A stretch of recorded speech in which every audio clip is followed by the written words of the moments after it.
I'm Glenn Campbell. I call myself a demographic philosopher. I'm looking at life and trying to predict the future through the lens of demography, or the study of human populations.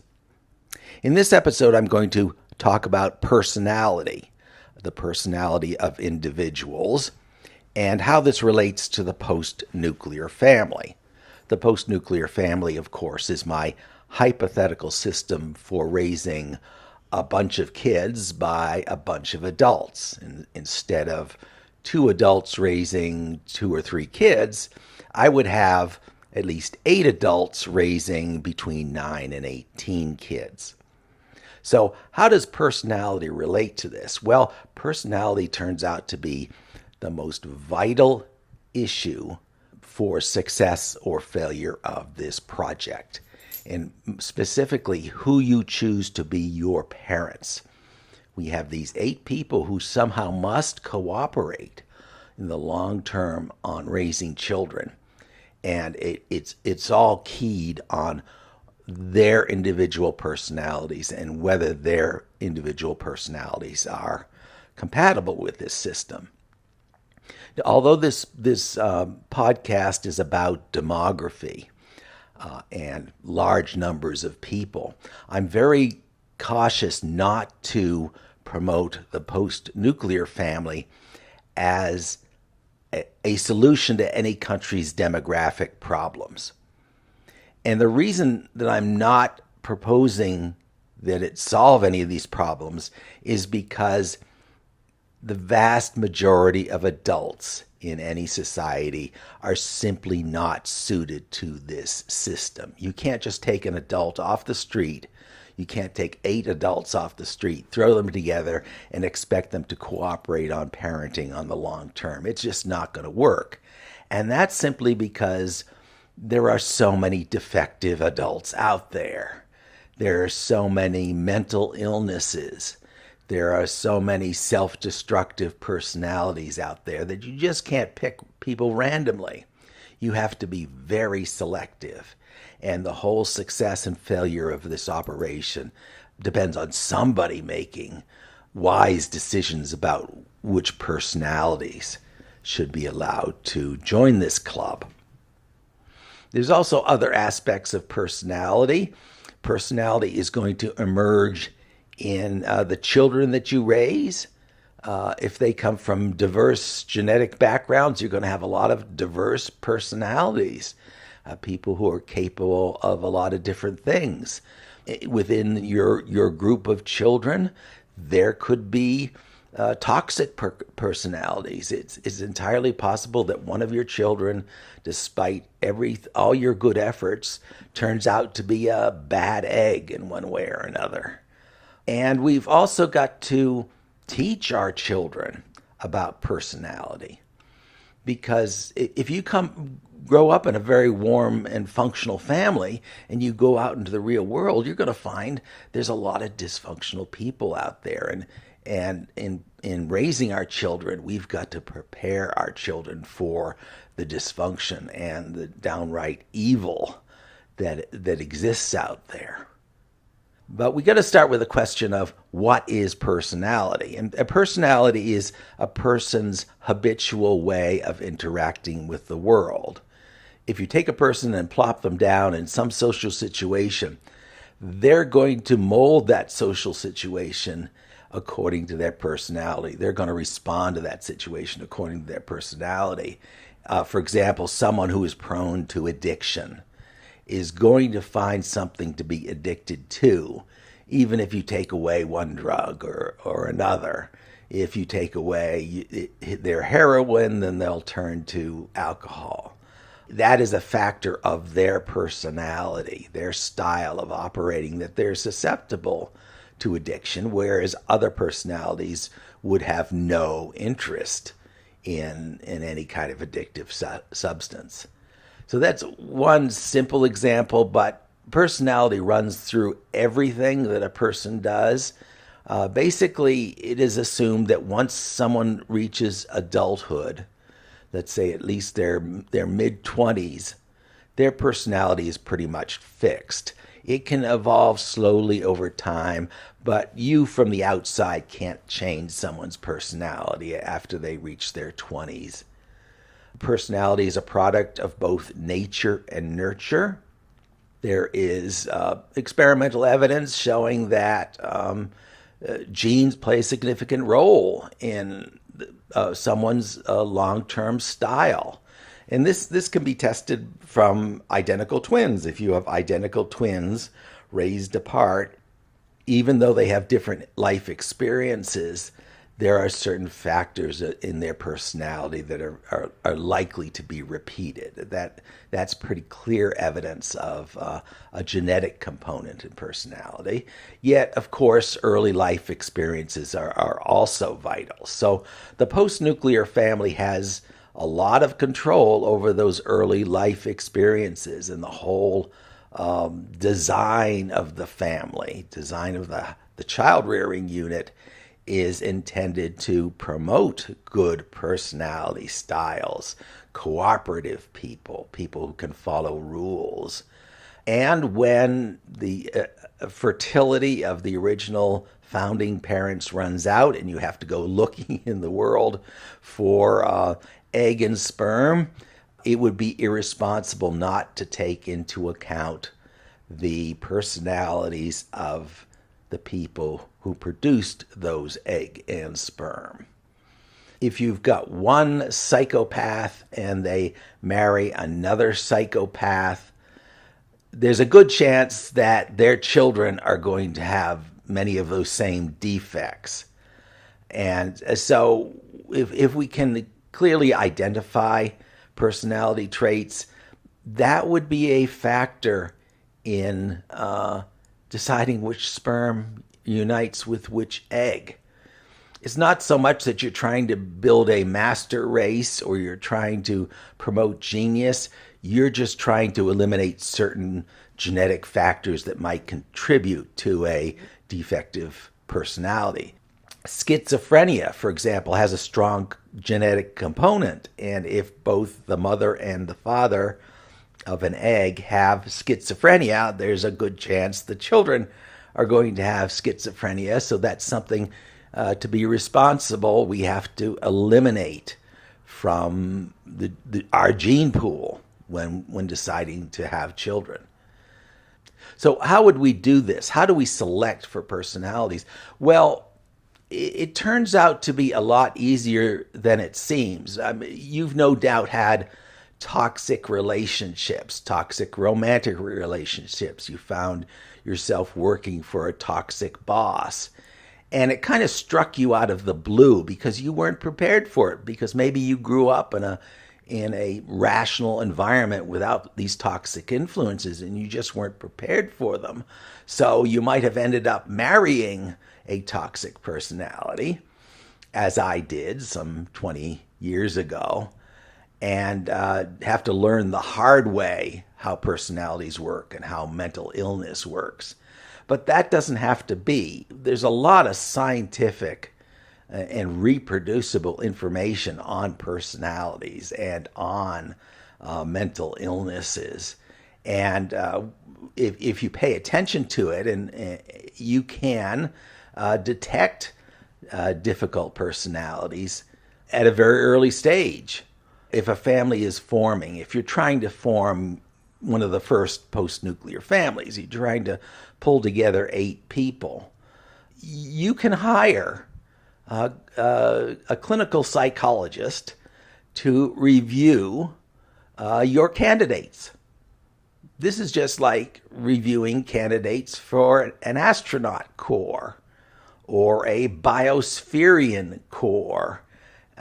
Remember my podcast about the biospherians who locked themselves in a greenhouse for 2 years.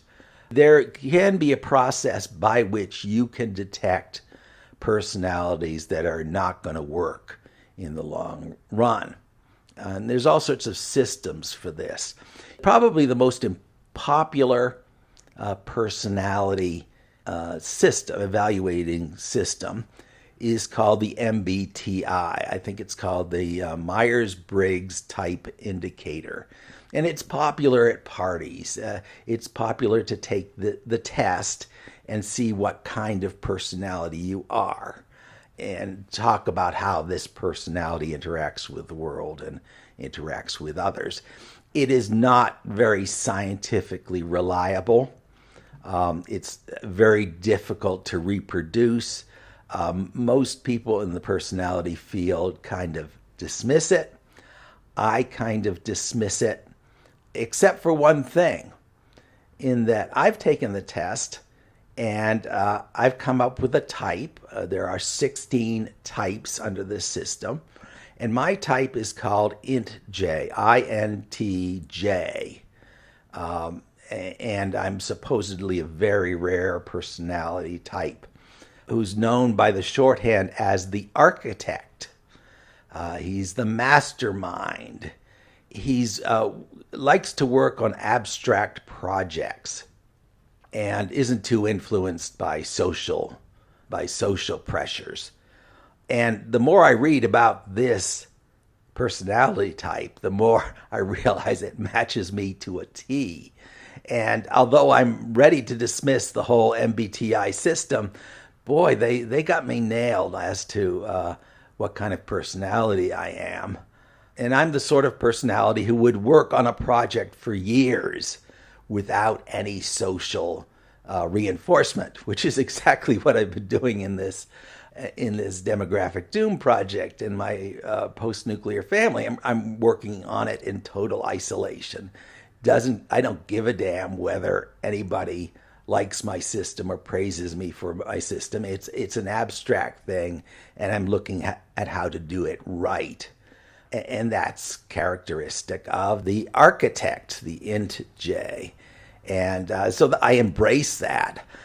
I reject pretty much everything else about the MBTI system because I just don't understand it. For example, what is the difference between intuitive and sensory?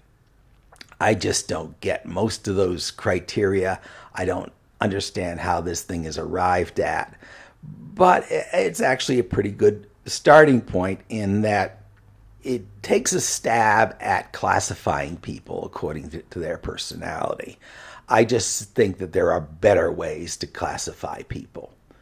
Now, the more scientific and reproducible system is called the Big Five personality traits. So we break down personality into only 5 major factors. These factors can be remembered by the acronym OCEAN, O-C-E-A-N. O stands for openness to experience, whether or not a person is open to new experiences or just wants to do things the same way they've always done. C stands for conscientiousness, whether or not you are good at fulfilling your duty, feel responsible to fulfill your duty, or you just blow things off. E refers to extroversion versus introversion. And that's basically where you get your strength. Are you a people person, or are you more likely to turn inward and think about ideas and keep to yourself?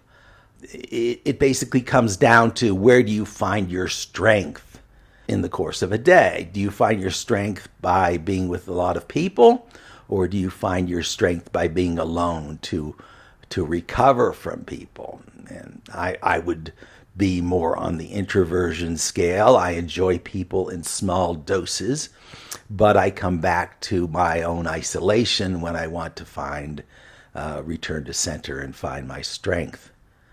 So the next one is A, or agreeableness. How easy is this person to get along with? How agreeable are they? And obviously a very agreeable person is going to be very flexible, and they want to work with others. They want to see things move smoothly in social circumstances. And someone who is low in agreeableness is very difficult to get along with, is always creating new barriers and new dramas. So that's agreeableness. And N is neuroticism, how emotionally reactive you are to stimuli and how overreactive you are to some things. And someone who's high in neuroticism is going to be very picky. They're going to be very difficult to get along with because they have all sorts of restrictions. They don't like this, they don't like that. They freak out about things. And someone who's low in neuroticism is pretty cool, is pretty flexible and doesn't overreact to things. They still have emotions, but they have their emotions in check and they can see things in perspective.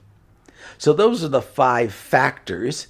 And unlike the Myers-Briggs system, you can have value judgments about those factors. Obviously, openness to experience and conscientiousness and agreeableness and low neuroticism are good things. It's much better to be on those ends of the scale than on the other end of the scale. Now, extroversion is a mixed bag. People should be somewhere in the middle of the extroversion scale. If they're totally extroverted, then they're totally oriented to people and they don't have much internal life. And if they're totally introverted and not attuned to people, then they don't get along very well socially. So it's pretty easy now that we have this 5-factor model to look at a candidate for part of this parenthood core and say, okay, well, they're very neurotic.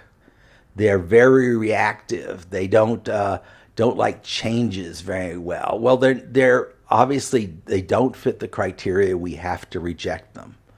If they're not open to experience, if they want to do things the same way over and over again, we need to reject them.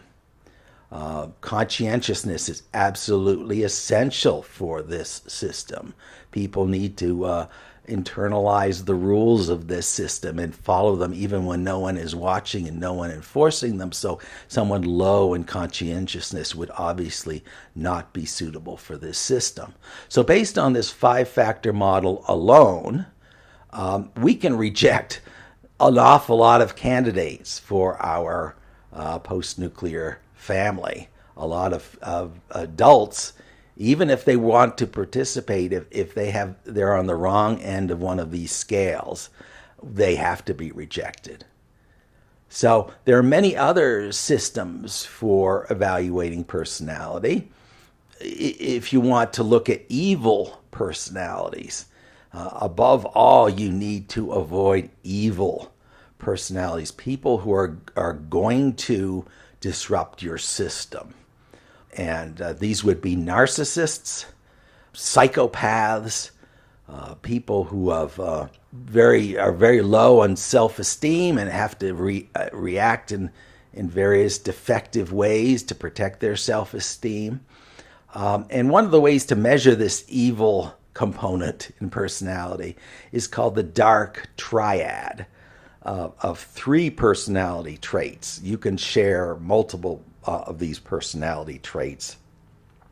And obviously, when you're selecting parents for your system, you don't want to be anywhere near any of these traits. So the 3 traits are narcissism, just thinking that you yourself are better than everyone else and always seeking your own glory. The second factor is psychopathy. Whether or not you really care about people. And you might assume that everybody cares about everyone else, and as you gain experience in the world, you realize that some people just don't care about you, just don't care if you suffer pain. It causes them no pain to see you or some weak creature in pain. And this has a very heavy genetic component. Many children are born with psychopathy. They simply do not care about other people. And of course, it can also be encouraged by life circumstances. A child who is abused is more likely to grow up to be a psychopath. And the third Dark Triad personality trait is called Machiavellianism. It's basically the ability to execute a plan for getting back at your enemies, and very often is a long-term plan to assert yourself and destroy your enemies. Now, we've been able to talk about the Dark Triad more easily in public life because public life has got a few of them that are quite obvious. And the most obvious possessor of evil traits is our recent president, Donald Trump. Clearly a narcissist who seeks his own glory above all else. And he's clearly a psychopath. He cares about no one else but himself. He would cause great pain to others without feeling any sort of empathy or pain himself. The one thing that Donald Trump lacks is Machiavellianism. He's simply incapable of executing a long-term plan to destroy his enemies. I mean, Machiavelli himself would be embarrassed by Donald Trump because Donald Trump had all this power, and if he had been clever, he could have caused way more damage and created way more glory for himself if he had simply been able to follow a long-term plan. And Donald Trump obviously can't do this. He is 100% reactive. If someone insults him, he will react instantly to that insult by attacking that other person. And Donald Trump's lack of Machiavellianism was the one thing that has saved our country. But obviously, if you're selecting a person for any kind of role in your life, be it the post-nuclear family, or you're deciding who to employ, or you're deciding who to be employed by, or you're deciding on a romantic partner, you want to detect these evil traits as quickly as possible. And once you detect them, you've got to wall this person off from your life.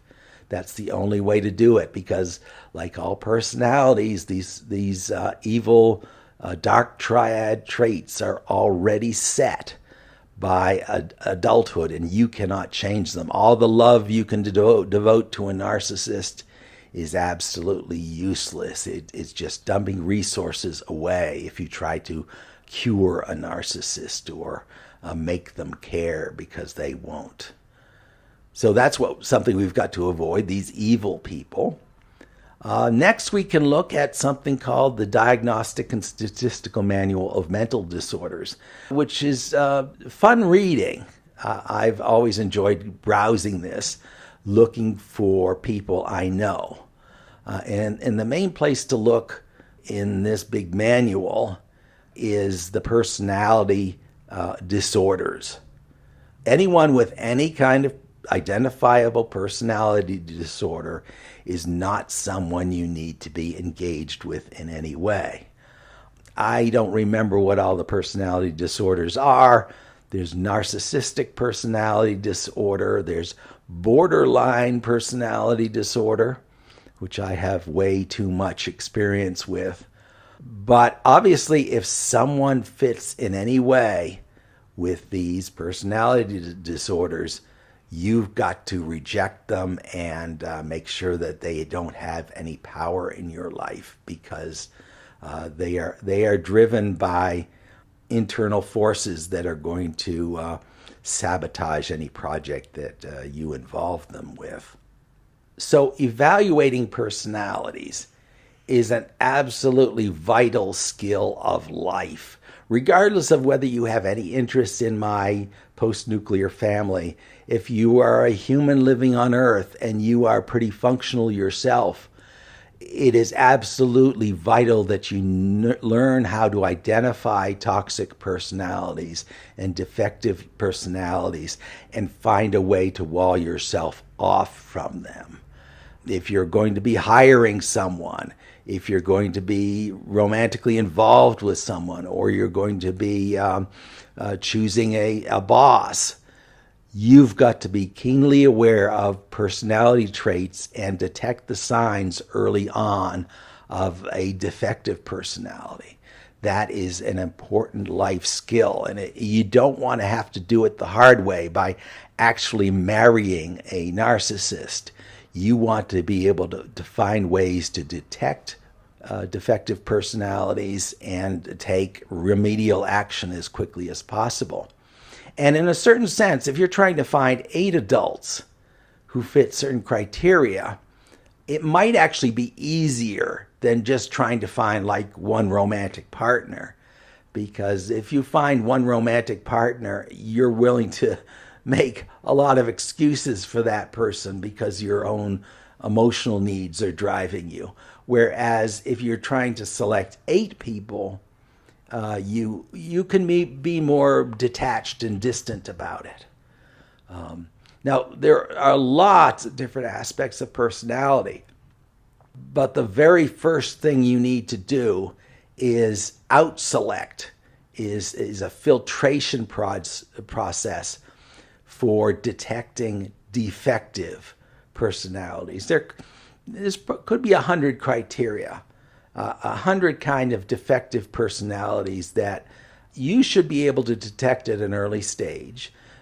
You can consult with certain clinical psychologists who can help you with this. Maybe someone can start a consulting practice where they advise these post-nuclear families on candidates and whether they are suitable. If you're talking about assembling a group of 8 people and maybe doing it on multiple occasions, you can come up with systems for detecting defective personalities. Once you've eliminated these defective personalities, which might eliminate 9 adults out of 10 in society, then you're left with more subtle decisions about how well a person is going to support your system. Number one, a candidate for parenthood has to be motivated. They have to believe in the post-nuclear family and believe it is a good investment because they personally will be investing an awful lot in the system, just like parents do today. Parents make vast investments in their partners and in their children. And if you join a post-nuclear family, you would also be making a vast investment, just not quite as much, since you're distributing the tasks of parenthood across multiple people. So there, after you've eliminated all the defective personalities, you're left with more subtle distinctions of whether or not these 8 people are going to get along with each other. Going back to my podcast about the Biosphere 2 project in the 1990s, there were 8 bionauts, 8 sort of astronauts who entered this sealed greenhouse in the 1990s. And there were personality conflicts. In particular, there was the doctor of the team who had his own quirky personality and tried to enforce these draconian dietary restrictions on everyone and really disrupted the whole team. And for some reason, he got by their filters because they were looking for so many different things and were probably not really tuned in to personality.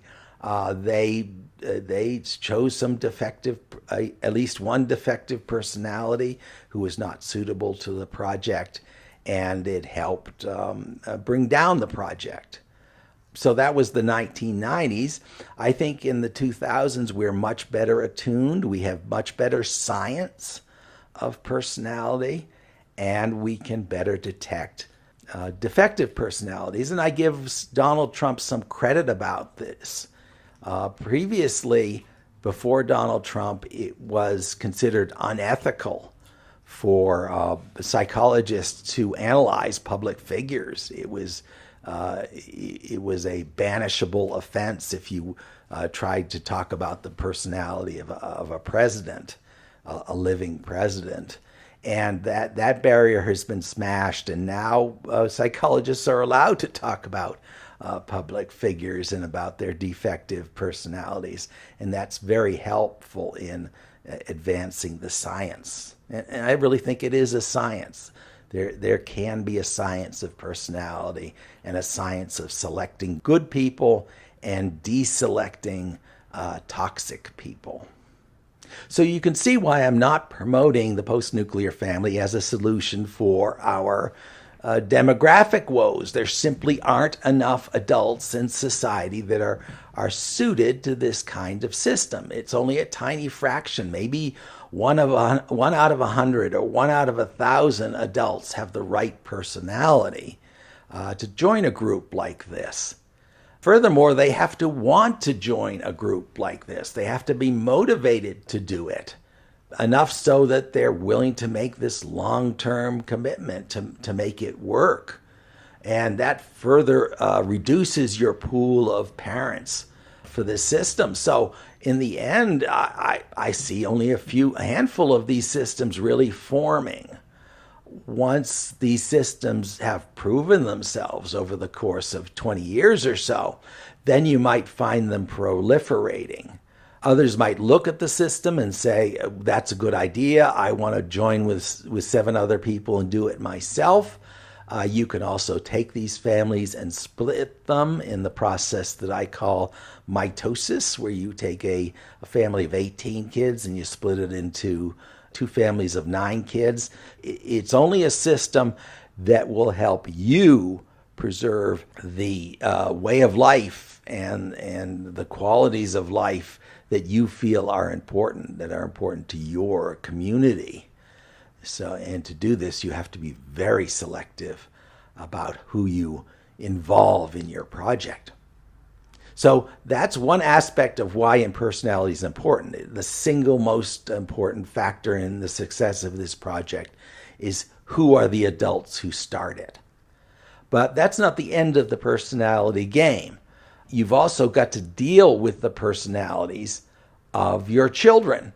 And I propose that this be a genetically diverse group. We have eggs and sperm from a lot of different parents that are involved in making your children. So in the end, you're going to get a lot of different personalities out. There's going to be some kids who are really good at technical problems, other kids that are really good at nurturing and leading others, some kids that are going to be introverts, some kids that are going to be extroverts, and your family system has to be able to accommodate all of them. So it has to be flexible. There have to be rules, there has to be structure, but the family also has to be able to adapt to the various different personalities that emerge. And that's why you've got to have active management in the post-nuclear family. You've got to have parents that are constantly monitoring things and seeing where individual children are going and doing various things to accommodate those different personalities. Now, every child has to obey the rules. Regardless of their personality, they have to obey the rules of the house and the ethics of the house. But each child is going to do it in different ways. He's going to take advantage of their opportunities in different ways. And the post-nuclear family has to adapt to those personality changes. And over time, that's going to change the nature of the whole family. If certain kinds of personalities emerge in this family, then over time, over the course of decades, it's going to change the nature of the family itself, so that different post-nuclear families have, on the whole, their own family personality. And the other thing we've got to address with personality is that when our children go off into the world, they're going to encounter personalities that they had no experience with in childhood. If this is a nice, warm, functional family and your children go off into the world and get conventional jobs with the general population, they're going to start encountering these defective personalities, these people with mental disorders or the Dark Triad factors. And we have to find some way, some sort of curriculums to train our children to detect these personalities so that they don't get sucked into them and get victimized by them. Because if you grow up in a trusting environment, it's very easy to trust others to a fault, and we've got to prepare our children for this eventuality. And lastly, of course, we have to consider personality when we decide which egg is going to unite with which sperm. I'm careful not to call this eugenics. Eugenics would be when you're trying to deliberately breed certain traits. You want to create a master race or some other ideal, and I don't think that's possible. What is possible, however, is out-selecting certain genetic traits that you know from the start are going to be problematic. It may be possible to associate a certain specific gene with a higher prevalence of schizophrenia. So it would be irresponsible not to avoid reproducing that gene in your offspring. And this is an area that is open to new technology. We're only on the very primitive end of learning about genetics and the influence of genetics on a child's personality. I only insist that that there's going to be a limit to it, that you cannot breed superior children. What you can breed is a non-defective children for things that are very clearly tied to certain genetic profiles. I still believe that the most important thing in your group of children is genetic diversity, that you have a lot of different genes from a lot of different places, and that overall is going to contribute to the health of your family. So even if you don't have any interest in the post-nuclear family yourself, you've got to be aware of personalities. You've got to be continuously researching personalities. There's a lot of great YouTube videos on things like narcissism and psychopathy. Just search for those terms and you'll get a lot of qualified psychologists talking about these systems. Regardless of what you plan to do with your life, it's going to involve interacting with other people. It's going to involve selecting other people and the people you're going to be associated with and the people you want to wall yourself off from. And this is vital to understand their personalities and how their minds work so that you can make good decisions in this regard. In fact, I think it's one of the most important tasks of life is being able to evaluate other people and decide how you're going to approach them. Either these are people who you know are going to be helpful to you without great cost, or they are people like Donald Trump that you just want to get out of your life and wall off. And although you might not be able to put him in jail, you can create firewalls between you and these defective personalities because the world is positively full of them.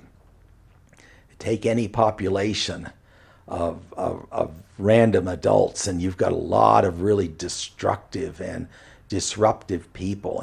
And your job as a human being is to detect these disruptive people and find a way to wall yourself off from them and keep them from destroying your lives, because they certainly will. The defective personalities are so sucked up in their own problems that they will very easily crash your dreams and crush you under their thumb if you give them any power to do so. So to get started in this, I would go directly to YouTube, type in the word narcissism, and listen to some psychologists talk about it. And you very quickly realize, yeah, I know someone like that. And from there, you can branch off and learn about all the other personalities that you should be avoiding in your life.